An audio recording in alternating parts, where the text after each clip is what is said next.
Assalamualaikum warahmatullahi wabarakatuh. Bismillah, alhamdulillahilladzi abqa dzikra rasulihi wa nabiyhi bil abd wa sammahu bi Muhammad zakarahu ala ru'usil ashhad wa aujaba syara'ahu ala riqabil ibad mustamirran ala dawamil abad ila yaumil mahsyari wal ma'ad. Salawatullah wa salamuhu ala abdihi wa rasulihi nabiyil ummiyil musamma bi Muhammad daimaini mutalazimaini ila yaumit tanad wa ala alihi wa ashabihi wa man tabi'a sabilar rasyad, amma ba'd. Pada kesempatan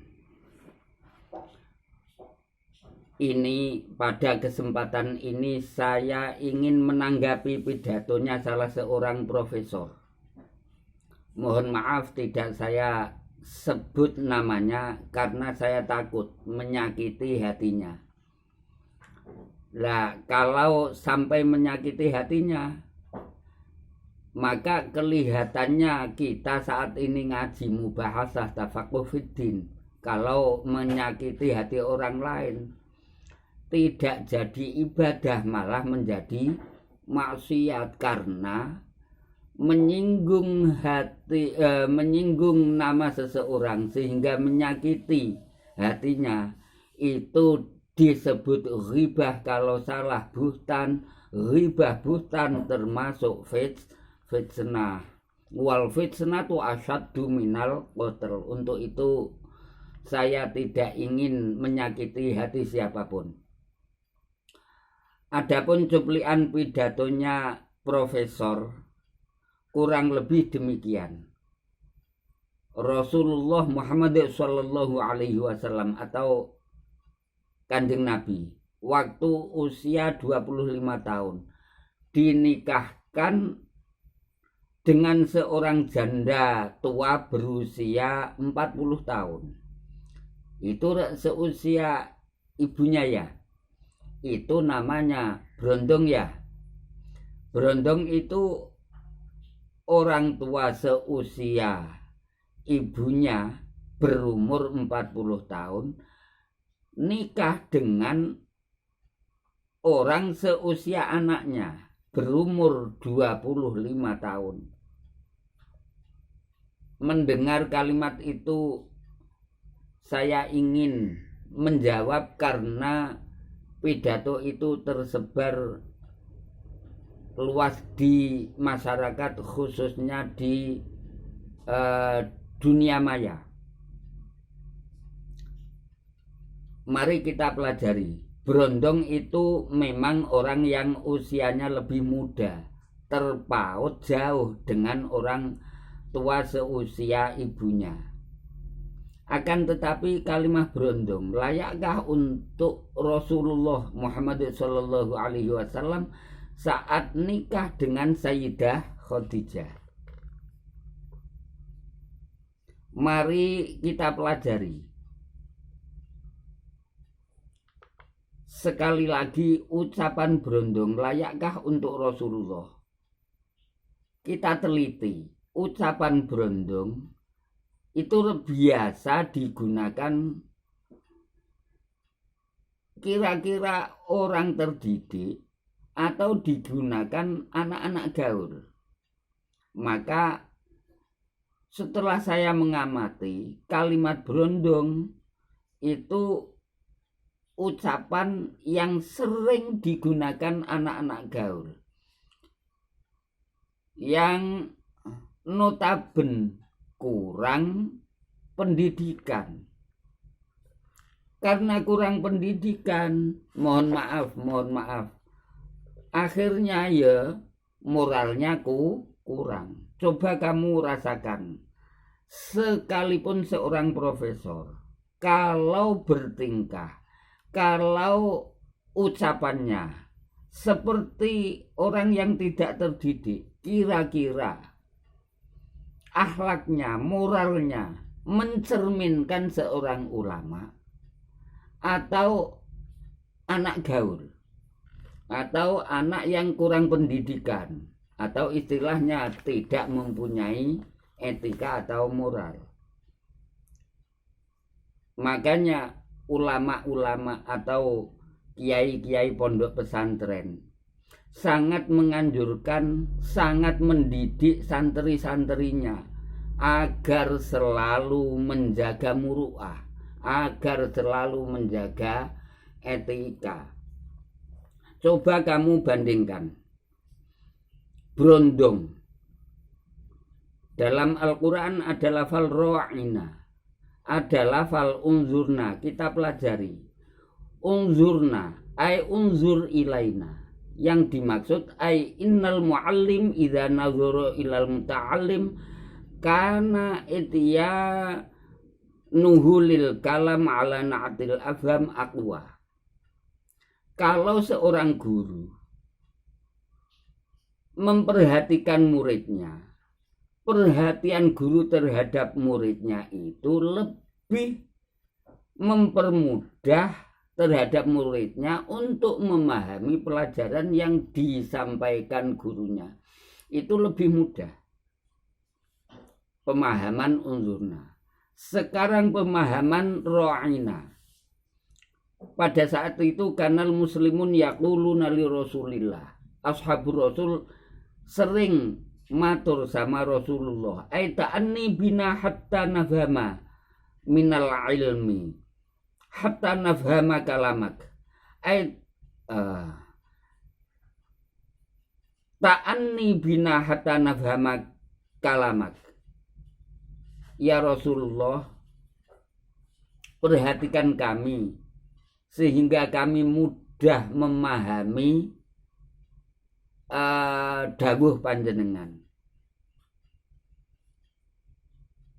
Unzurna dan ro'ina setelah kita memahami makna tersebut itu lafal sinonim.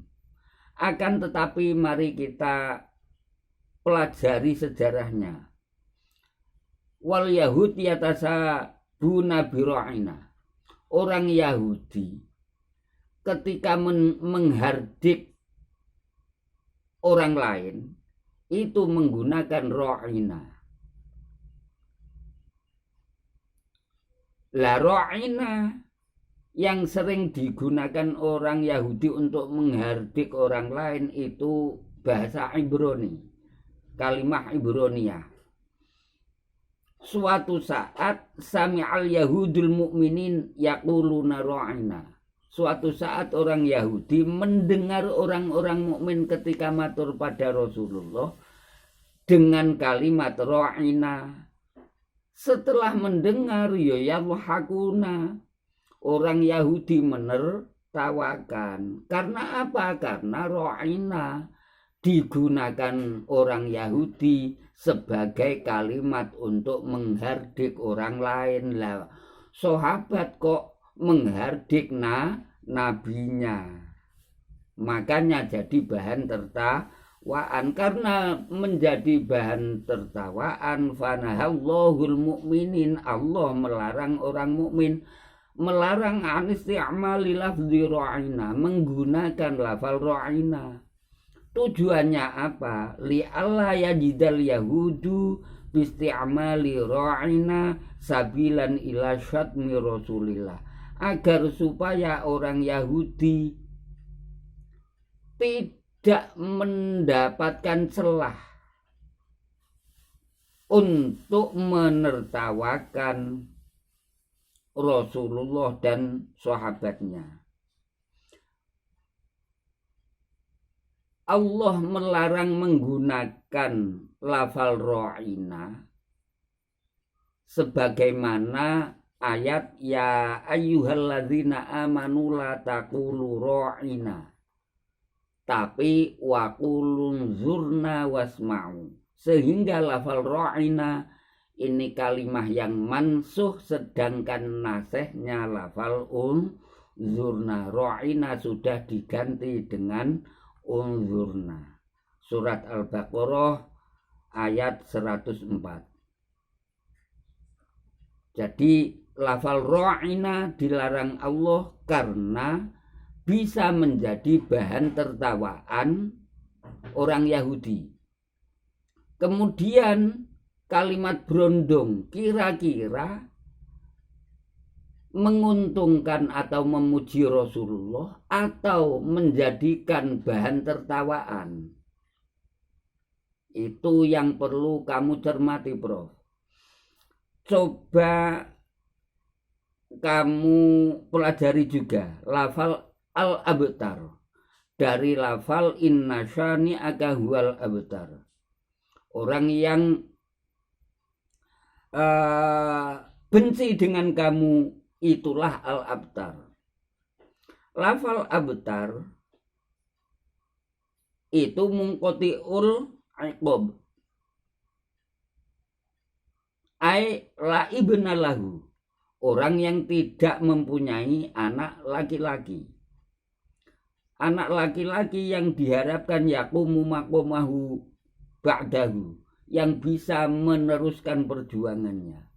Fa'idha mata inqota'a dzikruhu, kalau tidak mempunyai anak laki-laki, maka menurut orang Quraisy, wah itu mungkotek, itu nanti tidak akan mempunyai generasi penerus. Lah, suatu saat ketika Abdullah ibn Muhammad Rasulullah meninggal dunia, sehingga semua putra-putra Rasulullah sudah habis, sudah sedo sedanten, sudah sedo semua, tinggal Sayyidah Fatimah. Sehingga orang Quraisy mengatakan Muhammad abtar la ibna lahu yaqumu maqomah. Muhammad abtar, tidak mempunyai anak laki-laki yang bisa meneruskan perjuangannya. Maka mari kita teliti ucapan abtar, kira-kira benar apa tidak. Kalau kita lihat sekilas, ya benar, memang Rasulullah, putra Rasulullah sudah meninggal semua, tinggal Fatimah. Akan tetapi ucapan abtar disematkan untuk Rasulullah, menyakiti hati Rasulullah apa tidak? Maka menurut pendapat saya itu menyakiti hati Rasulullah. Rasulullah sudah kehilangan atau ditinggal sedo putranya, masih diejek orang Quraisy. Akhirnya Rasulullah diyem-yem Allah, inna syani'aka huwal abtar, orang yang benci sama kamulah yang abtar.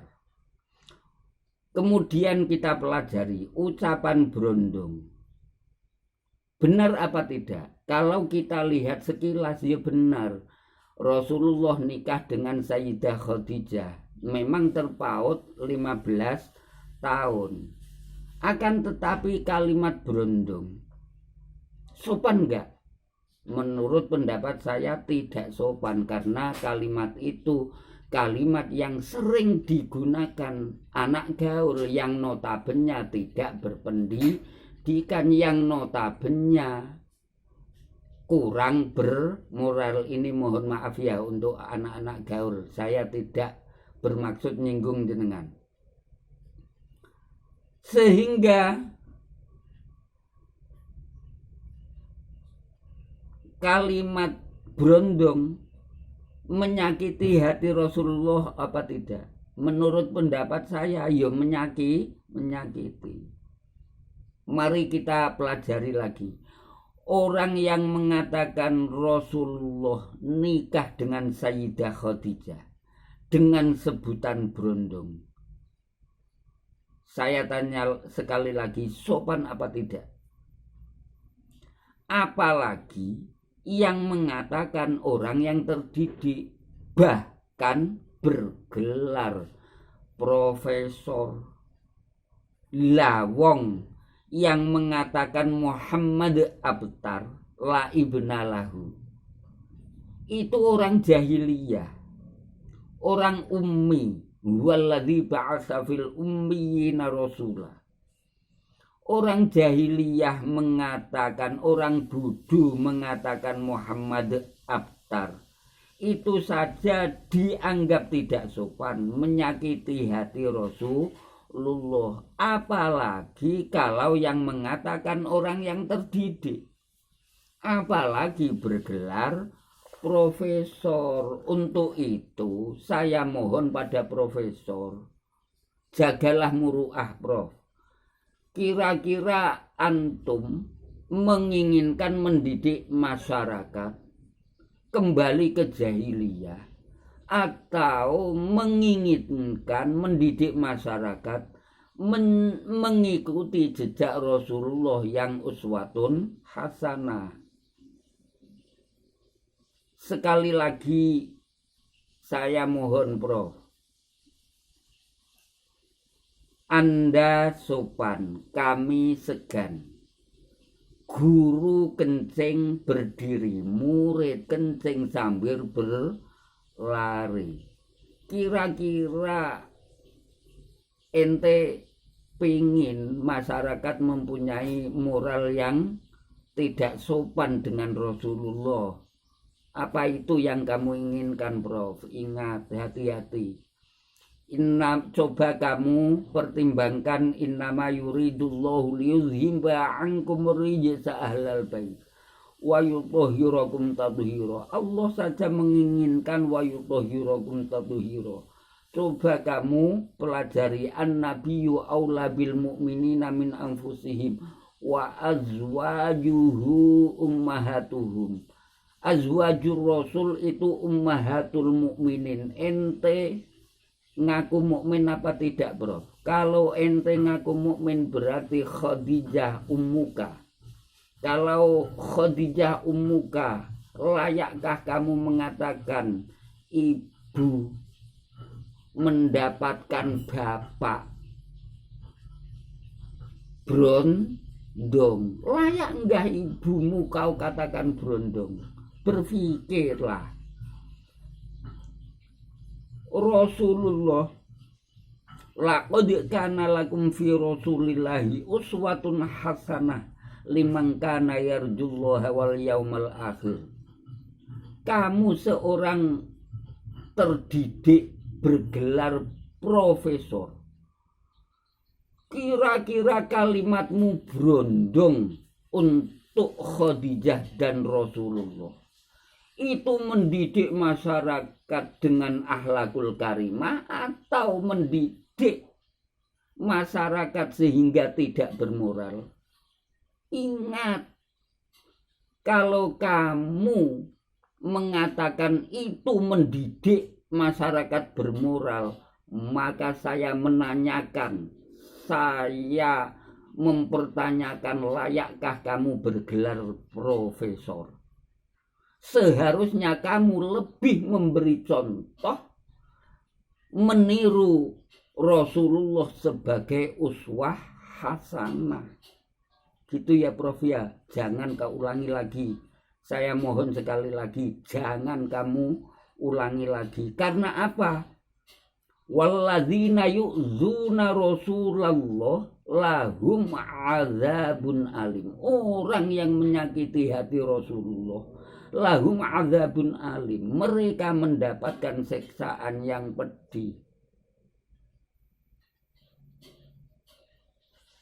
Ingat Prof ya, saya berpesan pada saya maupun kamu semua, jangan terpengaruh dengan profesor, jangan kamu ikuti. Sekalipun bergelar profesor, kalau tidak mempunyai akhlak kadzubab seperti lalat, akan tetapi saya berpesan jangan kau hina. Orang salah jangan kau hina. Wala tasubul ladzina yad'una min dunillah fayasubbullaha adwan bighairi ilm. Jangan kau hina profesor. Afa anta tukrihun nasa hatta yakunu mu'minin. Yo, paling tidak kita bersyukur yang tidak sopan dengan Rasulullah tidak kita, tapi beliau. Akan tetapi jangan dihina lagi. kita doakan apabila salah, semoga diberi maghfirah Allah, diberi hidayah Allah, sehingga tidak menjadi sumber fitnah yang bisa dimanfaatkan, yang bisa menguntungkan orang-orang kafir, merugikan orang Islam. Begitu juga kita pun semoga selalu diberi hidayah Allah, akhirnya sergap ibadah, dijauhkan dari maksiat, akhirnya mardiyah, basyaronallahu bil jannah, basyarona bizurriyah thayyibah, ma'isyah thayyibah, hayatan thayyibah, fid dunya hasanah, fil akhirati hasanah, biduhulil jannah. Apabila ada salah, saya mohon maaf. Murni saya tayangan ini untuk mubahasah tafakuh fiddin, agar kita mempunyai akhlak moral yang karimah. Apabila menyinggung, sekali lagi saya mohon maaf, saya tidak ingin menyinggung siapapun.